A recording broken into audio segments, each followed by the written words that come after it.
I didn't realize I had been sharing that house with someone, not until I saw the light turn on by itself in a hallway no one ever used. Not until I walked into a bedroom and saw the shape of a human body breathing under the covers. Not until the thing hiding there sat up and started chasing me through my grandparents' empty house in the middle of the night. If my neighbor hadn't said one strange sentence earlier that day, I might have convinced myself it was all just my imagination. But she did. And because of that, I'm alive. For a few months in late 2021, I was staying at my grandparents' old house. They had passed away a while earlier, and the place hadn't been sold yet. My family used it occasionally like a vacation house, but during that period, I was between apartments and needed somewhere temporary to stay. It wasn't ideal. The house was ancient, creaky, poorly insulated, and filled with outdated furniture and strange little noises that never quite let you relax. Still, not paying rent made it hard to complain too much. I had already been living there for about 2 months when this happened. That evening, I got home from work around 6. I parked in the driveway and walked toward the mailbox like I always did, when one of the neighbors approached me. She was an elderly woman I'd spoken to a handful of times before, mostly about my grandparents, the neighborhood, and the fact that I was staying there alone for a while. During one of those conversations, I had casually mentioned that I was the only one living in the house. That was why she stopped me. She told me that earlier that afternoon, while she had been walking around the block, she saw someone moving behind the windows inside my house. At first, she assumed it was me, but then she noticed my car wasn't in the driveway, and she remembered that I should have been at work. That's when it started to bother her. I thanked her for letting me know, but honestly, I didn't fully absorb what she was saying at the time. She didn't sound completely confident about what she saw, almost like she wasn't sure if it was just a reflection or a trick of the light. And really, the idea that someone would be inside that old house felt ridiculous. Why would anyone break into my grandparents' abandoned place? Still, when I went inside, I did a quick walkthrough just in case. I checked the doors, the windows, the floors for footprints, anything out of place. Nothing. Not a single sign that anyone had been there. It was a weird way to start the evening, but I convinced myself it was nothing more than a misunderstanding. I made dinner, turned on the TV, and spent the rest of the night relaxing in the living room. It was Friday, and I had the next 2 days off, so I stayed up later than usual, probably past 1 in the morning. By then, I had completely forgotten about the neighbor's comment. It just felt like another normal night. Eventually, I shut off the TV and headed upstairs. Earlier in the evening, the sun had still been lighting most of the house, so I hadn't bothered turning on many lights. Now, the place was almost completely dark. The only lights I turned on were in my bedroom while I changed out of my work clothes. I climbed the old wooden staircase, every step creaking under my weight, walked down the narrow hallway, and stepped into the bedroom. That room, like the rest of the house, was old and oddly designed. It was split into 2 sections. One side had the bed. The other side was a short hallway leading to a closet and an ancient built-in vanity desk that looked like it hadn't been touched since the 70s. Beyond that was a large bathroom, separate shower, bathtub, and way too many mirrors. The mirrors always made me uncomfortable. At night especially, they felt like dark windows into something that didn't belong there. I used the bathroom, turned the lights off, walked back into the bedroom, and shut off the bedroom lights as well. And that's when I noticed something was wrong. There was still a light on. I turned around slowly. My heart started beating faster almost instantly. The small hallway between the bed and the bathroom, the one with the closet and vanity, was lit. That light had no switch on the wall. It was controlled by a single old-fashioned bulb in the ceiling with a thin pull string hanging down.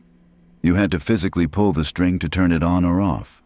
Because of that, I never used that light, not once in 2 months. It was nearly impossible to accidentally turn it on. I stepped closer and stared at it. The bulb glowed with a faint bluish haze behind fogged glass. It looked ancient, like it had been hanging there for decades. I reached up and pulled the string. It took more force than I expected before it finally clicked off. There was absolutely no way that thing turned itself on. That's when my neighbor's words came rushing back into my head. Someone was moving inside your house. My stomach tightened. Logically, I knew the chances of someone breaking into that place were extremely small. Old house, nothing valuable, no real reason to target it. And yet, that light, that stupid little light shouldn't have been on. I stood there for a long moment, trying to talk myself out of panicking. Old wiring, faulty switch, electrical glitch. Anything sounded better than admitting someone might have been inside. Still, I knew I wasn't going to sleep easily. I turned my bedroom lights back on, closed the door, and sat on my bed scrolling through my phone, trying to calm down. But every few seconds, my eyes drifted toward the door, toward the dark hallway beyond it. My gut wouldn't settle. After about half an hour of this, I finally decided I should check the rest of the upstairs again, just to be sure. I opened my bedroom door slowly. The house was completely silent, too silent. I stepped into the hallway and walked toward the spare bedroom at the end of the hall. It still had my grandparents' old bed, faded furniture, and several cardboard boxes stacked along the wall. The moment I stepped inside that room, something inside me screamed that I shouldn't be there. My heart started racing uncontrollably. Every instinct told me to leave immediately. And then I saw it. At first, my brain refused to understand what it was seeing. There was a shape under the blankets on the bed. Not just a random lump in the fabric, but a clear outline. Shoulders, a torso, the slight rise and fall of breathing. Someone was lying in that bed. The panic hit me like a wave of ice water. My legs locked for half a second as my brain tried to decide whether to scream, run, or pretend I hadn't seen anything. I instinctively started backing up. My heel caught one of the uneven floorboards. The wood let out a loud, sharp creak. Instantly, the shape under the blanket moved. The figure sat up violently fast, far too fast for someone who had been asleep. I caught only a glimpse of a man's face, his eyes locked onto mine in the darkness, wide and alert. He had been awake. He had been listening. Every survival instinct in my body exploded at once. I turned and ran. My feet slammed against the wooden floor as I bolted down the hallway. Behind me, I heard his footsteps hit the boards almost immediately, heavy, fast, closing the distance. The house seemed endless in that moment. The hallway stretched longer than it ever had before.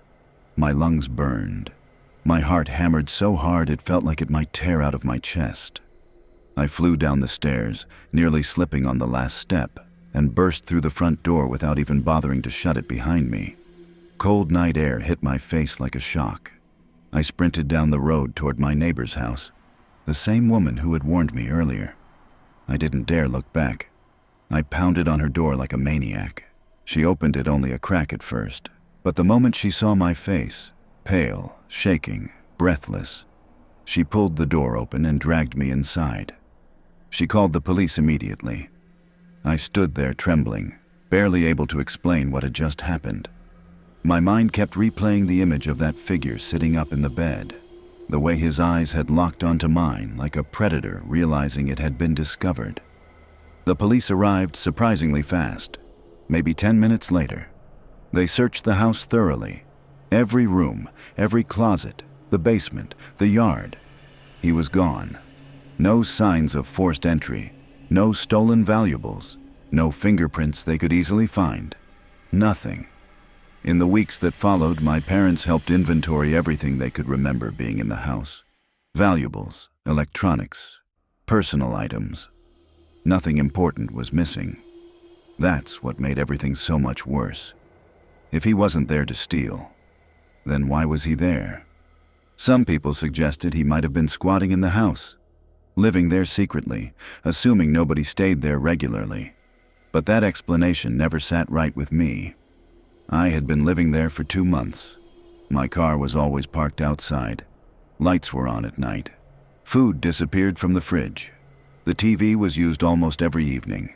He had to know someone was living there. Which leads to the question that still makes my stomach twist even now. Had he been hiding in that house while I was living there? Had we unknowingly been sharing the same space for weeks? Maybe longer. Had he been watching me sleep? Watching me shower? Walking around while I thought I was alone? And the scariest question of all, what would have happened if I hadn't walked into that room when I did? I moved out immediately. I never spent another night in that house. And I never will. Story 2. I still don't know what those men were doing inside that gas station. I only know one thing for sure. They didn't want me to leave alive after I saw them. The image is burned into my mind. The moment the door opened, 5 men turning their heads at the exact same time, blank faces, empty shelves behind them, total silence. And then, the chase. I was on my way back from a road trip. Nothing exciting, just visiting some family for a few days. The only thing I truly hated about the trip was the drive itself. 14 hours. Too long to be comfortable in one stretch, but not quite long enough to justify stopping for a hotel and turning it into a 2-day ordeal. So like always, I forced myself to do it in one shot, which meant by the time midnight rolled around, I was exhausted. I had left my family's place around 3 in the afternoon, thinking I could power through. By midnight, my eyes felt heavy, my shoulders were stiff, and every mile marker started blending together. The road wasn't passing through any towns or cities, just endless forest, long empty stretches of highway, and the occasional dirt road disappearing into darkness. Every once in a while, I'd pass a lonely gas station or a flickering roadside sign. That was it. I told myself I'd stop at the next station I saw and grab anything with caffeine, coffee, energy drink. Doesn't matter. I just needed something to keep me awake. About 15 minutes later, headlights illuminated a small gas station tucked slightly off the road, partially hidden by trees. It looked old. Really old. No massive canopy over the pumps, no bright LED lighting. Just a few pumps sitting out in the open darkness. The building itself didn't even look lit from the inside. Honestly, if it hadn't been for the 3 or 4 cars parked nearby, I would have assumed it was closed or abandoned. But other people were there. So I pulled in. I parked next to the other vehicles and stepped out into the cold night air. The place felt quiet in a strange way. Not peaceful quiet, but the kind of silence that feels heavy. As I walked up to the glass door, all I could see was my own reflection staring back at me. Then I opened it. The moment the door swung inward, every single person inside turned and stared directly at me. Not casually, not briefly. All of them moved at once, heads snapping toward me in perfect unison. 5 men, scattered around the empty interior. Their faces were rugged, unreadable, completely emotionless. None of them spoke. None of them blinked. They just stared at me like I wasn't supposed to be there. That's when I noticed something else. The shelves were empty, completely bare. No snacks, no drinks, no merchandise at all. Just dusty racks lining the walls like the store had been stripped clean years ago. The lighting inside was dim and uneven, barely illuminating their faces. For maybe 10 seconds, nobody moved. I stood frozen in the doorway, my brain scrambling to make sense of what I was seeing. My instincts were screaming at me that something was wrong, deeply wrong. Slowly, I backed out. I let the door close in front of me. Then I turned and walked quickly back to my car. My heart was hammering in my chest as I pulled out of the lot and merged back onto the highway. I didn't look back. I tried to rationalize it. Maybe it was some weird private gathering. Maybe a group of locals using the building for something. Maybe I had just startled them. But nothing about that place felt normal. Still, what was I going to do? Turn around and investigate? No chance. So I kept driving. About 10 minutes later, I'd mostly shaken it off. I convinced myself I'd probably never know what I'd walked in on. And maybe that was for the best. I just focused on finding another gas station. A normal one this time. The road stayed empty. Dark. Quiet. Another 10 minutes passed when headlights appeared behind me. At first, I didn't think much of it. I was driving slightly over the speed limit, and this was the first car I'd seen in hours. Then another set of headlights appeared, and another. It was hard to tell exactly how many. The lights blurred together in my mirrors. They were approaching fast.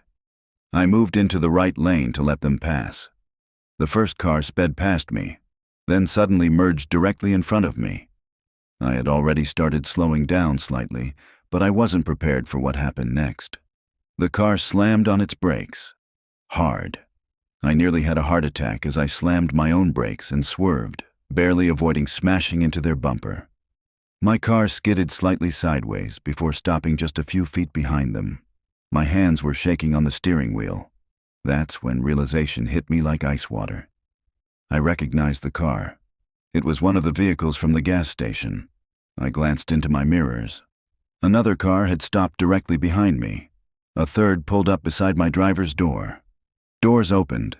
Men stepped out. The same men. They were surrounding my car.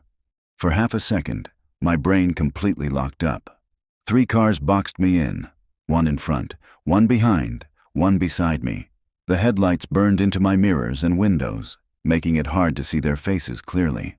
But I didn't need to. I already knew who they were. The same men from the gas station. Their doors slammed shut behind them as they stepped onto the road. I could see their silhouettes moving toward my car from every angle. No one was yelling. No one was rushing. They moved calmly, purposefully, like this was something they'd done before. If this had been happening in daylight, on a busy road, I might have tried something smarter. Honking, calling for help, trying to get someone's attention. But it was nearly 1 in the morning. The highway was completely empty. No lights, no houses, no traffic, no witnesses. I knew, deep down, that if they reached my car, whatever happened next wouldn't be something I walked away from.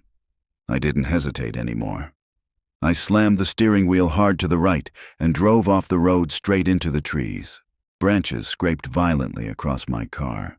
The tires bounced over uneven dirt and rocks as I pushed forward just far enough to create distance.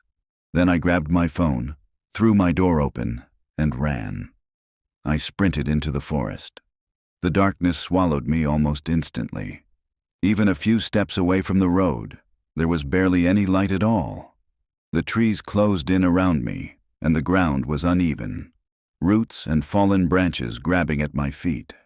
Behind me, I heard shouting, footsteps crashing through the brush. They were chasing me. Adrenaline took over. I didn't think about direction. I didn't think about getting lost. I just ran, pushing deeper into the woods, forcing my legs to keep moving even as my lungs burned. After maybe 30 seconds, the forest became so dark that I could barely see my own hands in front of my face. I could hear branches snapping somewhere behind me, but the sounds grew more scattered, less coordinated. I think they couldn't see well enough to keep tracking me. Eventually, I found a thick tree and pressed my back against it, holding my breath, forcing myself not to move. I shut my phone screen off completely. Even the smallest glow felt like it could give me away. I stayed there, listening. My ears strained to pick up every sound. Footsteps, voices, movement. But all I could hear was wind brushing through the branches above and the distant hum of the highway far away. Minutes passed, then more minutes. My legs were shaking uncontrollably. My hands felt numb from gripping my phone too tightly. Every time a branch creaked or a leaf shifted, my heart jumped into my throat. I stayed there for what felt like forever. It was probably close to an hour. Eventually, the forest felt truly empty again. No more voices, no movement, just silence. Only then did I dare turn my phone back on. Using the map, I carefully navigated my way back toward the road, moving slowly, constantly checking my surroundings. When I finally reached the edge of the trees, my car was still there, sitting crooked between the brush and the highway. The other vehicles were gone. I waited a few more minutes before stepping fully back into the open. My hands were still shaking as I sent a message to emergency services. explaining what had just happened and my location. Later that night, a tow truck pulled my car back onto the road. Surprisingly, it had almost no damage, just scratches and mud along the sides. The men were never found. No reports, no descriptions, no explanations. I've had a lot of time to think about what I walked into that night. I'm convinced now that whatever was happening inside that gas station wasn't meant to be seen by outsiders. Whether it was something illegal, dangerous, or far worse, I don't know. But I know they followed me because they thought I saw something I wasn't supposed to see. And I know that if I hadn't driven off that road and disappeared into the forest when I did, I probably wouldn't be here telling this story. The image still comes back to me sometimes. That door opening, 5 heads turning in perfect sync, 5 empty stares, like I had just walked into something that was never meant to exist. Story 3. The scariest part wasn't that a stranger parked in my driveway. It wasn't even that he had no license plate.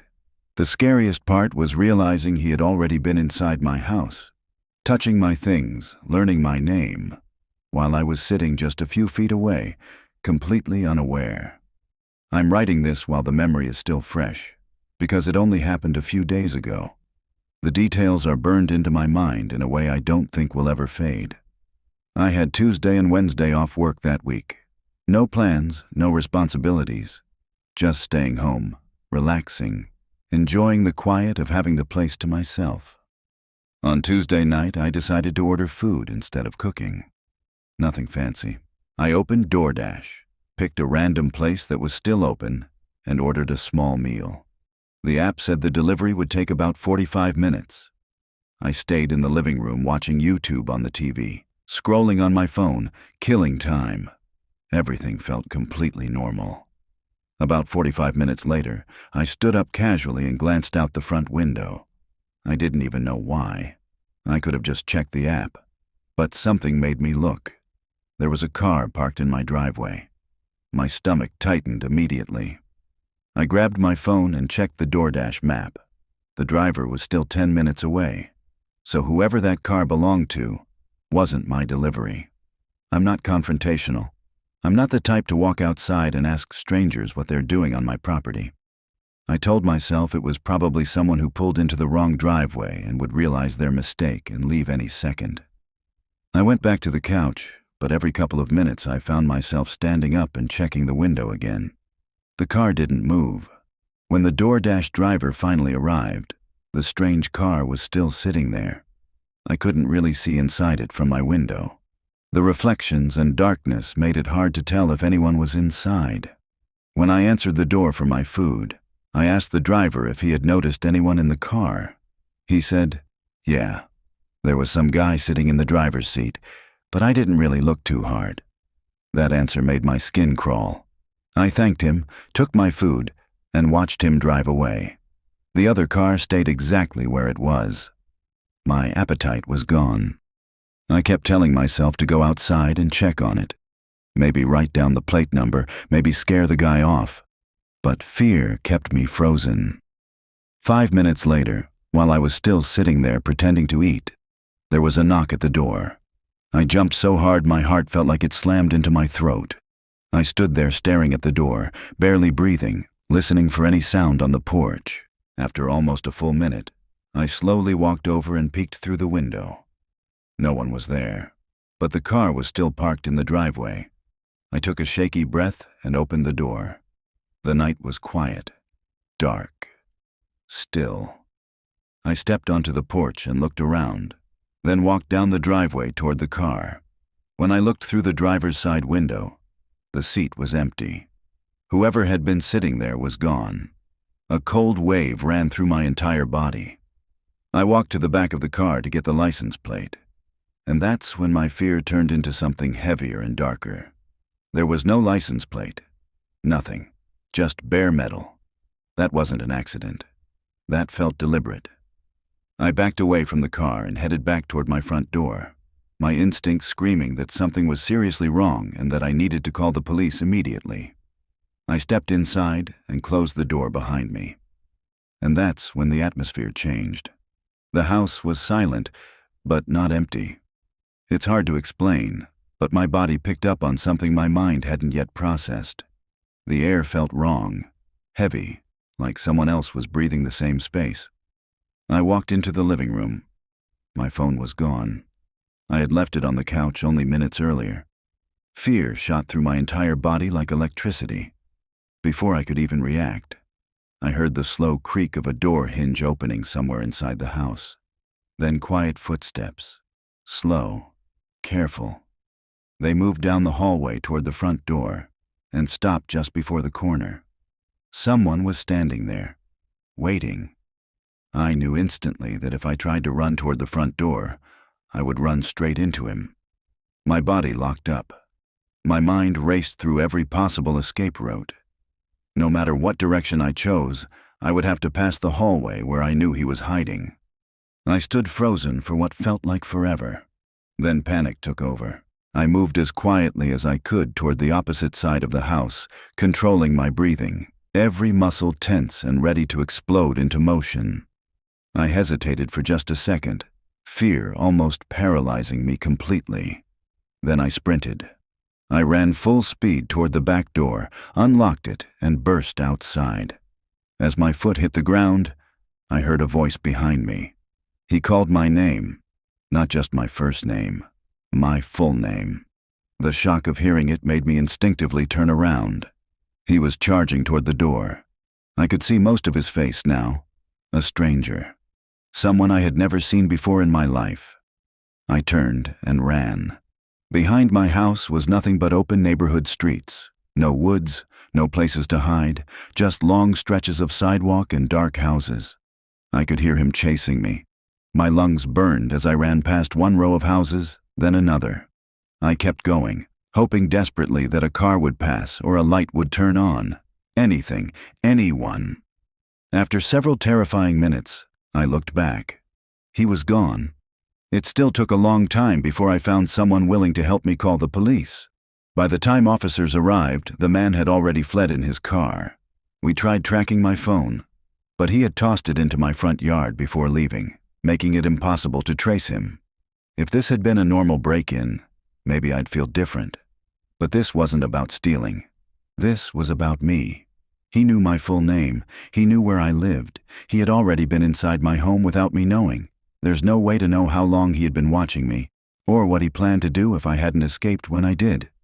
It's only been a few days, and I'm already planning to move far away. I can't stay in a place knowing someone out there still knows exactly where I live. If anything else happens, I'll update this story. But I truly hope this is the last time I ever have to write something like this. Story 4. The first sign someone had been inside my apartment wasn't a broken window. It wasn't a missing TV. It was a tiny strip of painter's tape, placed on my door frame like a marker. And the worst part? I didn't put it there. I live alone, always have, and I honestly prefer it that way. I'm not paranoid, not the double-check the locks 5 times kind of person. I work, I come home, I keep my routine. That routine is the only reason I noticed something was wrong. It was a Tuesday. Nothing special. I got home just after dark, arms full of grocery bags, already thinking about a shower and bed. I climbed the stairs to my second-floor unit and stopped in front of my door. My doormat had shifted. Not flipped over, not dragged across the hall, just slightly rotated, like someone had nudged it with a shoe. I stared at it for a second, then told myself the obvious. Maybe I kicked it earlier and didn't remember. Maybe my neighbor bumped it carrying something. I unlocked my door and went inside. Everything looked normal. Still, I had this faint unease buzzing under my skin, like a low battery alarm. The air felt stale. Not bad. Not gas leak, bad. Just like the apartment had been closed up for too long, which was weird because I'd left for work that morning with the kitchen window cracked. I set the grocery bags down and walked into the kitchen. The window was shut. I stood there with my hand on the frame, trying to remember if I'd closed it. I didn't think I had. I liked leaving it open just a little for air, but memory is slippery, especially on a long day. So I shrugged it off. I cooked, ate, watched something stupid, and eventually went to bed. And at 2:17 a.m., I woke up for no reason. Not from a sound, not from a nightmare, just awake. My eyes snapped open like someone had flipped a switch. The room was dark, quiet, and completely still. I lay there listening. The building always made noises, pipes settling, the occasional creak from someone walking upstairs. But that night it felt like the entire place was holding its breath. Then I heard it. A soft click, not loud, not a bang. More like plastic tapping lightly against wood. I held my breath. Another click. It came from the front door area. I slowly sat up in bed, heart picking up speed. I told myself it could be anything, heating, a neighbor, the building shifting. But the sound was too deliberate, too timed, click, click, like someone pressing something against the door frame. I reached for my phone on the nightstand. It wasn't there. I patted around the sheets, then the nightstand again, like it would magically appear. Nothing. I remembered leaving it on the couch earlier. My chest tightened. I didn't want to leave my bedroom. I didn't want to cross the dark hallway. But staying still felt worse. I slid out of bed as quietly as possible and crept to my bedroom door. My hand hovered over the knob. I listened again. Silence. I told myself I was being dramatic. I opened the door a few inches. The living room was dim with moonlight from the blinds. The hallway looked normal, but the front door, the deadbolt knob wasn't in the position I always left it. It was turned slightly, like someone had tried it and stopped halfway. That's when the cold fear hit me. The door handle moved, just a fraction, slow, careful. Someone was on the other side, testing it. I backed up silently and shut my bedroom door again without letting it click. My mind screamed, "Call 911," but my phone was on the couch, out there. I whispered a curse under my breath and looked around my bedroom for anything useful. I grabbed a heavy metal flashlight from a drawer, more of a tool than a weapon. But it was something. Then I heard a sound I will never forget. The soft, unmistakable scrape of something thin sliding between the door and the frame. A credit card. A shim. Something meant to defeat a latch. I stood frozen, flashlight clutched in both hands, staring at my bedroom door like it could protect me. Then the front door made a new sound. A tiny, metallic tap. Another. Like someone trying different pressure points. Then, very clearly, 3 quick clicks in a row. The deadbolt. My deadbolt.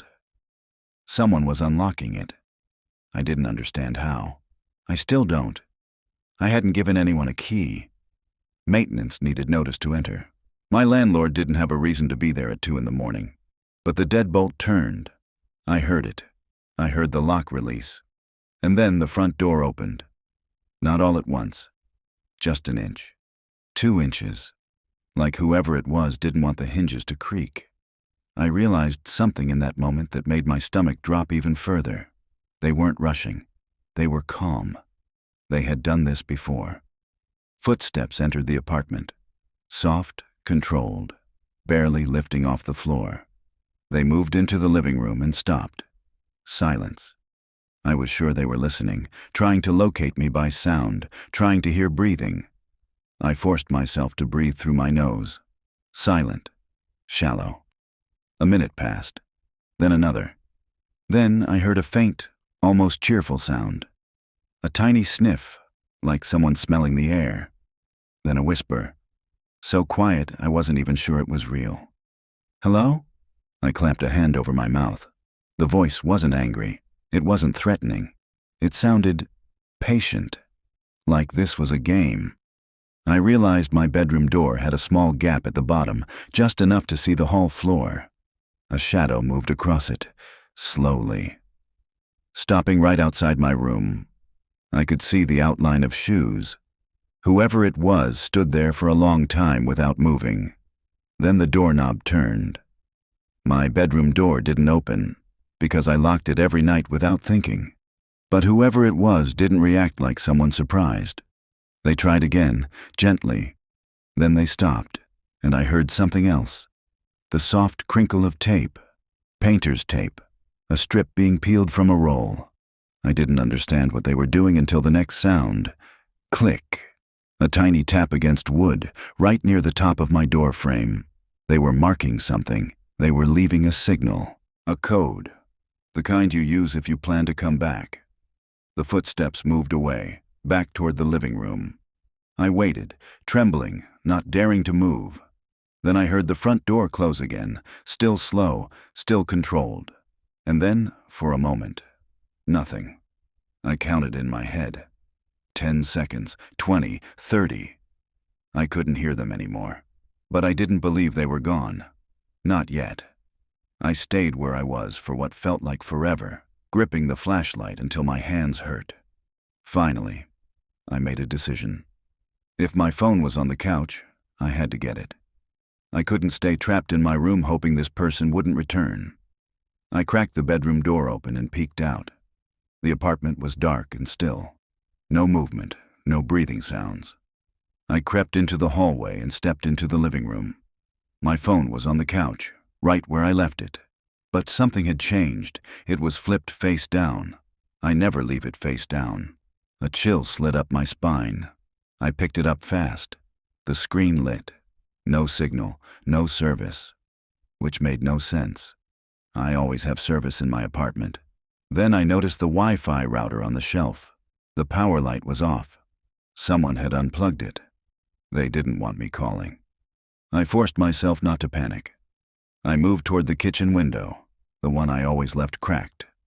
It was shut, and the latch was engaged. Then I looked at the sink. A glass was sitting there, a glass I hadn't used.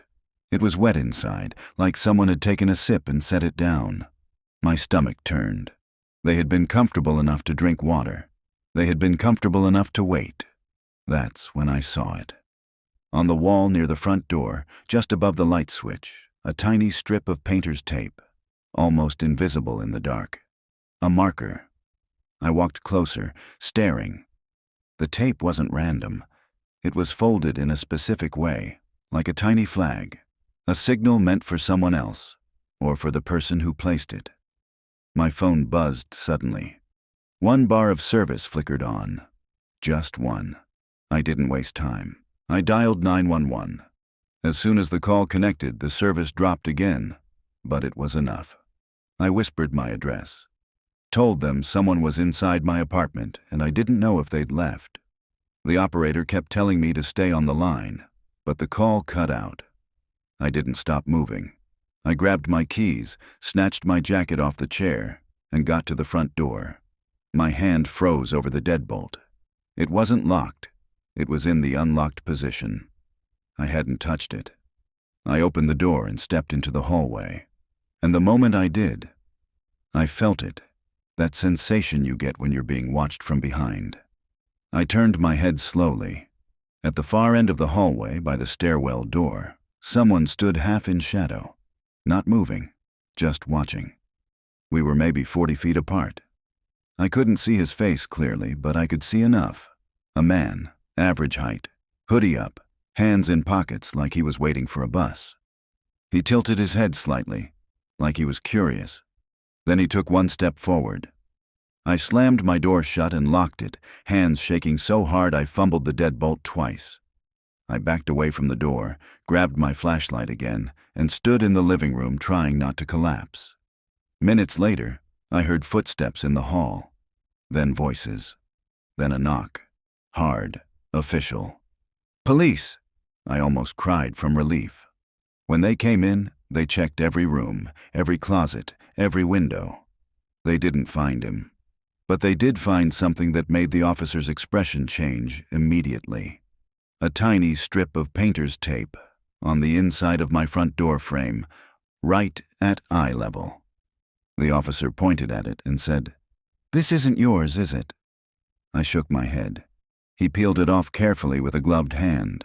Under it, faintly, were two more marks, older ones, like tape had been placed there before and removed, meaning this wasn't the first time. Either someone had been checking my door, or someone had been inside, multiple times. I didn't sleep in my apartment again after that. I stayed with a friend, then moved my things out in daylight. And a week later, when I came back one last time with the landlord to hand in my keys, I noticed something that made my knees go weak.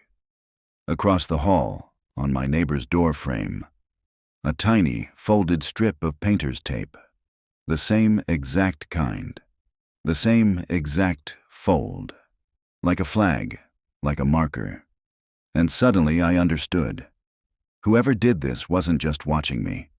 They were mapping the building, marking doors, learning routines, waiting for the right night to stop being quiet.